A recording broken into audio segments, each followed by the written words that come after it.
સમાચાર સુરેન્દ્રનગરથી જ્યાં પ્રાથમિક સુવિધાના અભાવે ધ્રાંગધ્રા હાઈવે પર ચક્કાજામ થયો છે। દુધરેજ ગામમાં પીવાના પાણી આ સાથે જ સફાઈના અભાવે લોકો રસ્તા પર ઉતર્યા છે।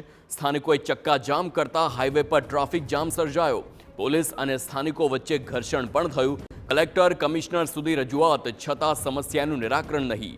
પીવાનું પાણી દૂષિત આવતા રોગચાળાની પણ રજૂઆત કરવામાં આવી। પોલીસે વિરોધ કરી રહેલા ગ્રામજનોની અટકાયત કરી છે।